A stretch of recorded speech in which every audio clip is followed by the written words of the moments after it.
है, जो चाहे। अभी कृष्णेश्वर महादेव से आप लोग कथा श्रवण कर रहे हैं, ऑनलाइन कथा सुन रहे हैं। अगर दिल से 7 दिन तक आप रोज 2 बजे से 5 बजे तक कथा को श्रवण करो, दिल से बाबा ने करुणा करी है तो दिल से सुनो। 7 दिन के बाद पूरे 16 श्राद्धनी और जिस कामना से सुन रहे हो, बाबा आपकी वो कामना 16वें दिन तक पूर्ण जरूर कर देगा, ये निश्चित है, क्योंकि ये पितृपक्ष की कथा।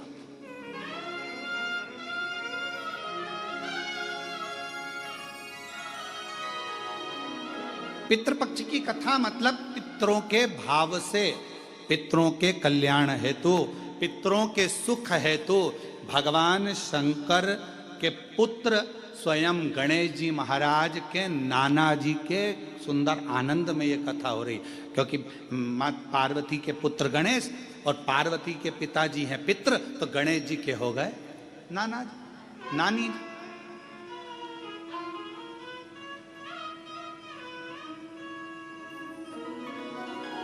जो कामना कर कर श्रवण कर रहे हैं, जो भाव से श्रवण कर रहे हैं, और पूरे देश विदेश में बैठे हुए शिव भक्त आस्था चैनल पर जो कथा सुन रहे हैं, दिल से श्रवण करें अपने जीवन को आनंदित करने के लिए।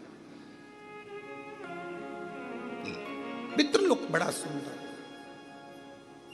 और बड़ा सुंदर पितृलोक, उस पितृलोक का आनंद भी दूसरा। तो मन नहीं लग रहा हमारा, मन नहीं।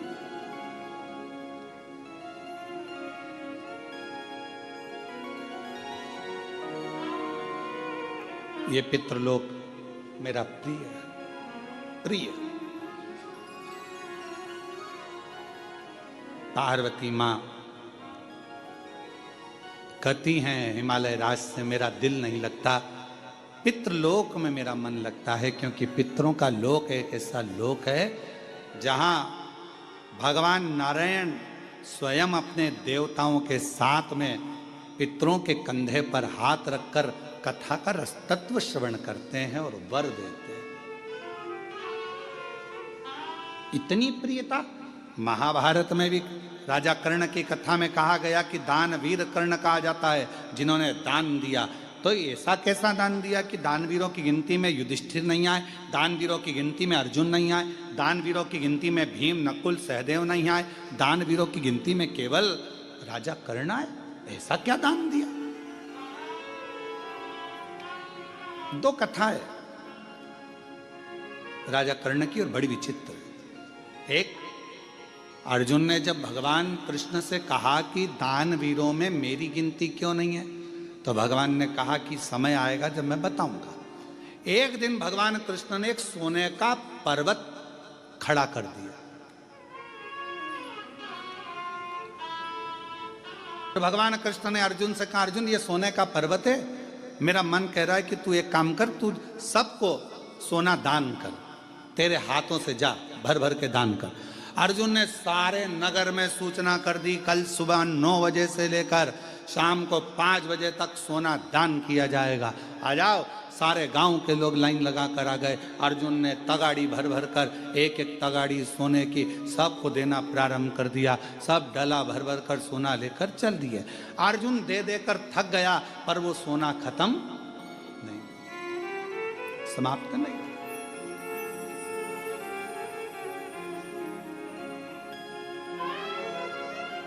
अर्जुन ने भगवान द्वारकानाथ से कहा कि प्रभु अब मेरा दान करते करते मैं तो थक गया, मैं सोना दान नहीं करूंगा।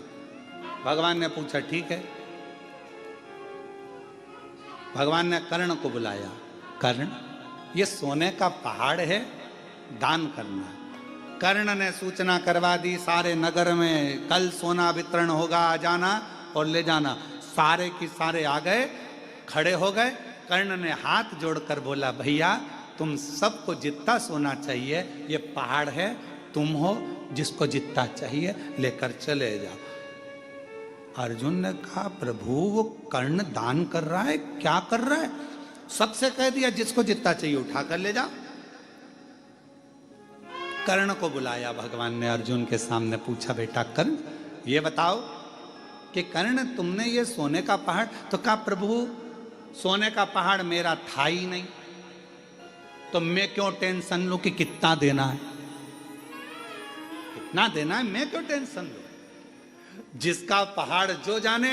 और दान करने का आपने कहा तो ये भक्त लेने वाले और आप देने वाले, तो बीच में मैं देने वाला कौन? जिसकी जितनी मर्जी हो भर के ले जाए, मेरा क्या है। अर्जुन स्तुप्त हो गया देख कर, स्तुप्त।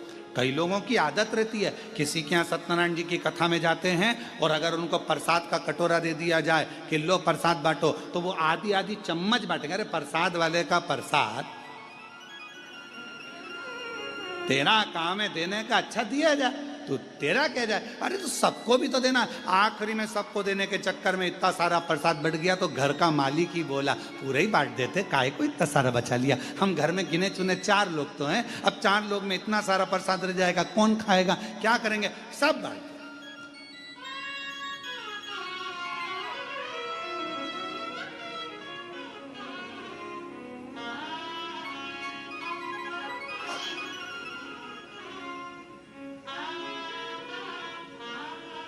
हमारे यहाँ बाबा के धाम में, कुबरेश्वर धाम में एक नियम है, नुक्ति बनी। नुक्ति जानते हो ना, बूंदी। नुक्ति वही जो पेट में दुखती, ज्यादा खा लो तो बूंदी बने, तो नुक्ति बूंदी बनती है। कभी कभी खोपरा पाक बन जाता है, कभी बेसन चक्की बन जाती है, कभी सीरा हलवा बन जाता है। तो धाम पर जब बनता है तो हमारे जो भंडारी हैं, वो भंडारी जी पूछते हैं, कह गुरु जी इतना सारा बना है और बाद में शाम के लिए इतना अपन निकाल देते हैं। हमने कहा शाम किसने देखी, शाम किसी ने देखी है क्या? क्या भरोसा जिंदगी का, अभी बना है ना, खिलाओ। तो शाम, हमने कहा शाम को तुम अच्छे रहे, अपन अच्छे रहे और बन जाएगा, वापिस बनाएंगे। सामान कहीं जा रहा है क्या, तुम तो खिलाओ। अब व्यक्ति सोचे कि कहाँ विचार करें, कहाँ विचार करें। आप सबको मालूम होगा एक लोमश ऋषि की कथा थी। लोमश जी, उनके शरीर का एक बाल टूटता था। सबसे ज्यादा पृथ्वी पर रहने वाले अगर कोई ऋषि हैं तो लोमश ऋषि हैं। फिर भी उन्होंने अपना झोपड़ा नहीं बनाया, अपना घर नहीं बनाया। अगर तुमको मालूम पड़ जाए कि तुम 500 साल जिए हुए, सबसे पहले तुम कहोगे 500 साल में जियोगी, 500 साल। बनाओ जरा जोरदार अच्छा महल बनाओ, जोरदार कालीन बिछाओ। 500 साल रहना है तो मकान तो अच्छा होना चाहिए ना, गाड़ी भी जोरदार होना चाहिए, बंगला जोरदार होना चाहिए। अब तुम सबको मालूम है कि 100 साल नहीं जी रहा आज का आदमी, 70-80 में कम निपट जाओ, कौन सा भरोसा है। पहले तो फिर भी सोचा जाता था कि 100 साल तक जिएगा। आज के जमाने में तो कोई भरोसा ही नहीं है कि कब निपट जाएगा। और आजकल तो नई बीमारी, वो अटैक ऐसा हो गया है, हार्ट अटैक, बेचारा कहीं का जिम कर रहा है तो ही आ जाता है, कहीं का खाना खा रहा है तो आ जाता है। अभी एक हमें कोई ने बताया था, आशीष ने, कि एक तमिलनाडु में एक पति पत्नी की शादी हुई और दोनों शादी करके घर के अंदर आए। पहली विदाई बहू की हो रही थी और पत्नी को अटैक आ गया। मालूम पड़ा पति को सूचना मिली, पति को भी अटैक आ गया। कथा चालू हो गई। भरोसा किसको? गिर रहे हैं, कहीं बाढ़ आ रही है। अभी पंजाब के कई जिले पानी में डूबे पड़े हैं। पंजाब के इतना जलवृष्टि पंजाब में हुआ है कि जल त्राही त्राही हो रहा है।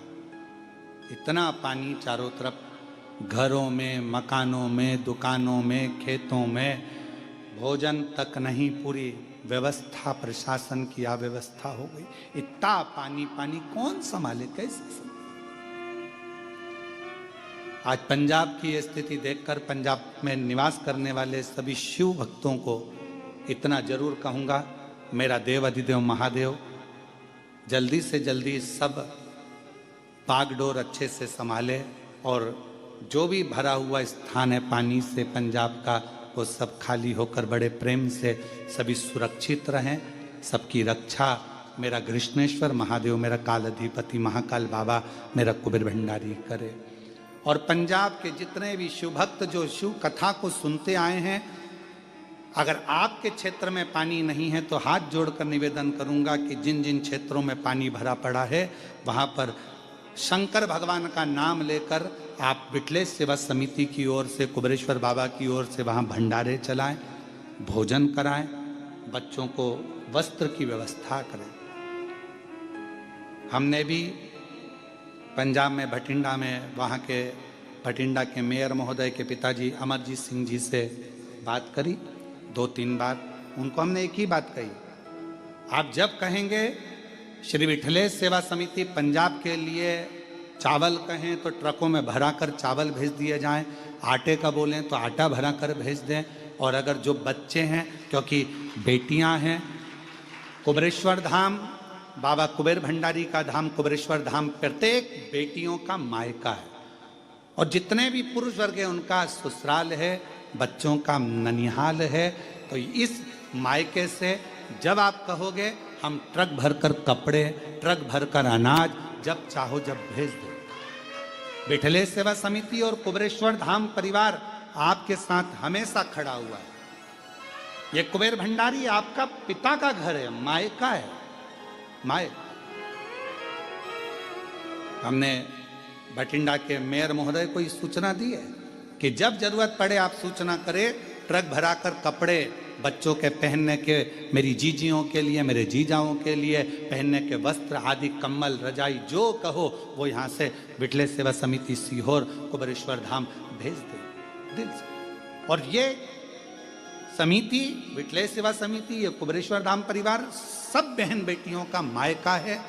बिल्कुल बेझिझक अगर कोई को भी कुबेरेश्वर धाम से कुछ भी अगर ऐसा लगता है तो जरूर आप धाम पर सूचना करें। सब हमने मेयर महोदय को इस चीज की सूचना पंजाब में दी है। और जब जरूरत पड़े तब कुबेरेश्वर धाम आपके लिए खुला हुआ, खुला हुआ। और घबराना नहीं बिल्कुल भी पंजाब वालों, रत्ती भर भी घबराना नहीं। वाहे गुरु जी आपके साथ हैं, मेरे भोलेनाथ आपके साथ हैं, और पूरा भारत आपके साथ है, पूरा भारत आपके साथ। बिल्कुल नहीं घबराना, बच्चों को हौसला देना, कोई बात नहीं। पानी में अगर घर चला, पानी में अगर दुकान गई है, टेंशन नहीं लेना, बाबा वाहे गुरु जी सब अच्छा करेंगे, भोलेनाथ जी सब अच्छा करेंगे, सब अच्छा, चिंता ना करें। शिव शिव है, जीवन का कोई भरोसा नहीं, कोई भरोसा। और हम तो बाबा के भरोसे चलते हैं, हम तो बाबा के भरोसे चलते हैं। ये दुनिया वाले जलते हैं, ये दुनिया वाले जलते हैं, हम तो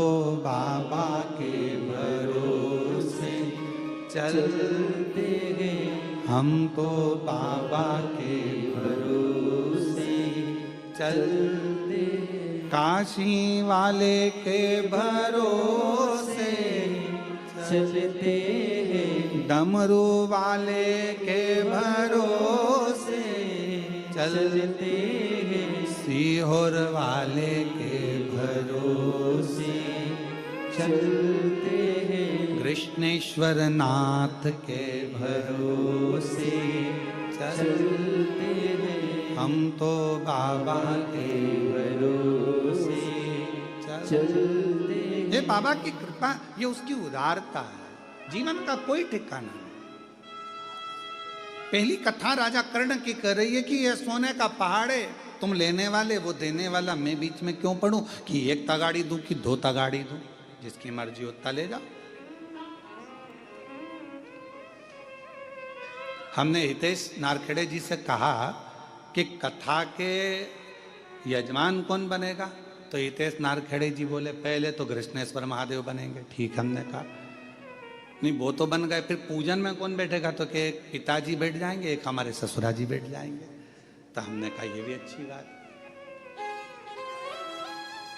पुण्य सामने आया, कौन सा पुण्य तुम्हारे सम्मुख में आया, क्या पता क्या योग संजोग था। पाटिल साहब हम कहेंगे योग संजोग, हम कहेंगे पूर्वजों का हुआ होगा। नारखेड़े जी कुछ योग संजोग पूर्वजों का हुआ होगा, जो ये कथा बेरुल की पवित्र धरा पर हो रही है, ये उसकी कृपा और यजमान के रूप में आप लोग ये उसकी। और मेरी जितनी जीजियां बैठी हैं यहाँ पर पता नहीं आपको सूचना कैसे मिल गई वो तो हमको नहीं मालूम।